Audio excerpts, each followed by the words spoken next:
तो दोस्तों हमने अपने लास्ट प्रोग्राम में सीखा था program of swap of two numbers using third party variables के द्वारा। दोस्तों अब हम सीखेंगे कि हमें यहाँ पे दो नंबर को स्वैप करवाना है और यहाँ पर जो हमें थर्ड पार्टी है यहाँ पे लिखेंगे विदाउट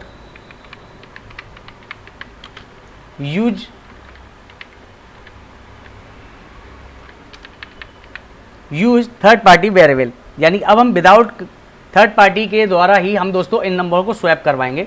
तो देखिए दोस्तों प्रोग्राम हमारा सेम रहेगा। हमने यहाँ पे टेम्प है, इसको हम यहाँ पे हटा देंगे। तो हमें दोस्तों ए और बी यहाँ पे रखना है, सब कुछ सेम रहेगा। Enter the variable of the two number, यहाँ पे हमारे पास सेम कंडीशन रहेगी। यहाँ पे दोस्तों ये टेम्प की वैल्यू है, इसको यहाँ से हम हटा देंगे। यहाँ पे दोस्तों हमारे पास जो वेरिएबल अब डिफाइन होंगे वो दोस्तों हम यहाँ पे डिफाइन करेंगे कि ए के बराबर हो, इसको हम यहाँ से हटा देते हैं। हमने कहा कि ए बराबर हो ए प्लस बी, यानी ए की जो वैल्यू हो वो ए प्लस बी हो जाए।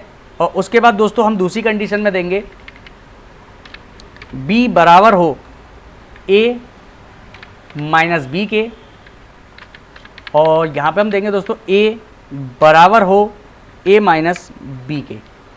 यहाँ पे हमें दोस्तों क्या कर रहे हैं, फिर से हम स्वैपिंग करवा रहे हैं लेकिन विदाउट यूजिंग ए थर्ड पार्टी वेरिएबल के द्वारा, यानी कोई भी इसमें थर्ड पार्टी वेरिएबल नहीं है, हम डायरेक्टली इसको रन करवाएंगे।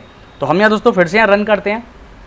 तो देखिए प्रोग्राम हमारा रन हो गया। हमने दोस्तों पहली वैल्यू दी यहाँ पे 100, एंटर करते हैं, और दूसरी वैल्यू हमने यहाँ पर दे दी 200। तो अब ए बराबर 200 हो जाएगा, बी बराबर 100 हो जाएगा। तो देखिए ए बराबर 200 और बी बराबर 100। अब ये दोस्तों किस तरीके से काम किया हम इसको एक बार आपको समझा देते हैं। तो देखिए दोस्तों सबसे पहली बात हमारे पास ये पहली कंडीशन है, हम अपनी पहली कंडीशन को समझ लेते हैं। हमने कहा ए के बराबर है ए प्लस बी, तो हमने ए की वैल्यू यहाँ पे मानी है 100 और बी की वैल्यू को हमने माना है यहाँ पर 200। ठीक है दोस्तों, तो अब यहाँ पे ए और बी को हम जब प्लस करवाएंगे तो यहाँ पर आ गया हमारे पास ए बराबर हो गया 100 प्लस 200 इजुकल टू 300। तो हमारी ए की वैल्यू कितनी हो गई यहाँ पे 300। इसके बाद अब आती है बात बी की, तो हम बी की वैल्यू को डिफाइन कर लेते हैं। तो हमने क्या कहा है, बी बराबर ए प्लस बी हो, तो ए की वैल्यू कितनी है इस समय 300 माइनस बी की वैल्यू कितनी है हमारे पास 200। तो हमने ए और बी दोनों की वैल्यू को यहाँ पे डिफाइन कर दिया कि ए की वैल्यू 200 है, ए की वैल्यू 300 है और बी की वैल्यू 200 है। तो हम इसका इजुकल टू निकालेंगे तो हमारे पास 100 आ गया। इसी के बाद दोस्तों हम यहाँ सेकंड कंडीशन की अगर बात करते हैं तो सेकंड है A equal to A minus B. तो इस समय जो दोस्तों हमारी ए की वैल्यू है वो कितनी है 300। तो हम यहाँ पे 300 दे देंगे, माइनस कर देंगे बी की वैल्यू से। तो बी की वैल्यू प्रेजेंट में कितनी है हमारे पास 100, क्योंकि ये 100 बन चुकी है। अब इसका आंसर निकालेंगे तो दोस्तों इसका आ जाएगा 200। तो हमारा प्रोग्राम दोस्तों यही है कि जो हमारी ए की वैल्यू 100 थी वो हमारी बी में सेट हो गई, और जो बी की वैल्यू 200 थी वो हमारी ए में सेट हो गई। तो यहाँ पर देखेंगे दोस्तों ए की वैल्यू बी में और बी की वैल्यू ए में कन्वर्ट हो गई। अब दोस्तों हम फिर से रन करते हैं। तो हमने कहा सपोज देन 200 एंटर 300। तो देखिए अब ए बराबर 300 और बी बराबर 200। तो आई होप दोस्तों आपको ये प्रोग्राम यहाँ पे समझ में आ चुका होगा। अब दोस्तों इसी की दूसरी कंडीशन समझ लेते हैं हम लोग।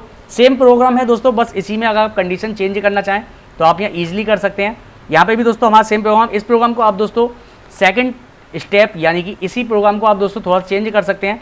यहाँ पे आप लिख सकते हैं ए मल्टीप्लाई हो जाए बी से, इसके बाद बी बराबर आपको करना है यहाँ पे ए डिवाइड हो जाए बी से, और इसी तरीके से दोस्तों ए डिवाइड हो जाए बी से।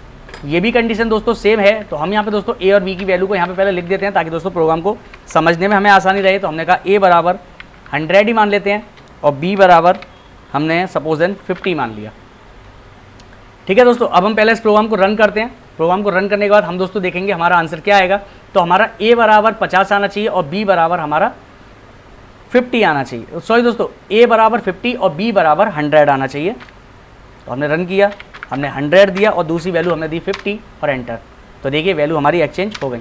इसको भी हम दोस्तों क्लियरली समझ लेते हैं। तो हमने क्या किया है दोस्तों, 100 मल्टीप्लाई 50, तो हमारा आंसर हो गया यहाँ पे 5000।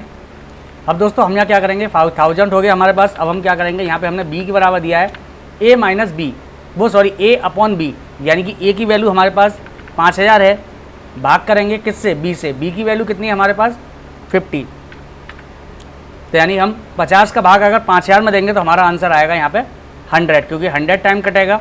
इसी तरीके से हम दोस्तों दूसरी वैल्यू की अगर बात करते हैं तो फिर से यहाँ पे ए की वैल्यू कितनी है 5000, भाग करेंगे बी की वैल्यू से, तो बी की वैल्यू कितनी है हमारे पास, तो हमने यहाँ पे ए की वैल्यू लिख दी 5000। अब बी की वैल्यू कितनी है हमारे पास 100, तो हम यहाँ पे 100 से हम डिवाइड करेंगे तो हमारा आंसर आएगा यहाँ पे 50, यानी कि 100 का भाग जब हम 5000 में देंगे तो दोस्तों 50 बार कट जाएगा हमारा।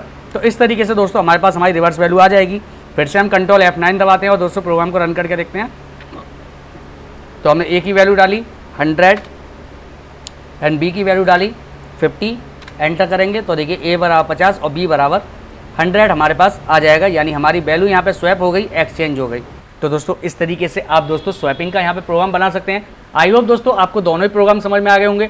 अगर दोस्तों आपने इससे पहले वाला हमारा प्रोग्राम नहीं देखा है यहाँ पर कि program of so swapping of 2 number using third party variable, तो उसका लिंक दोस्तों आपको डिस्क्रिप्शन में मिल जाएगा, वहाँ से आप दोस्तों इस प्रोग्राम को देख सकते हैं और दोस्तों ईजिली यहाँ पे सीख पाएंगे कि आपको दोस्तों यहाँ पे अगर 2 नंबरों को आपस में स्वैप कराना हो तो आप किस तरीके से स्वैप करा सकते हैं। तो चलिए दोस्तों हम आपसे मिलते हैं अपनी अगली वीडियो में। नेक्स्ट वीडियो के लिए दोस्तों आप चैनल को सब्सक्राइब करके बेल आइकन दबा दीजिएगा ताकि दोस्तों आपको इसी तरीके की इन्फॉर्मेटिव वीडियो मिलते रहें।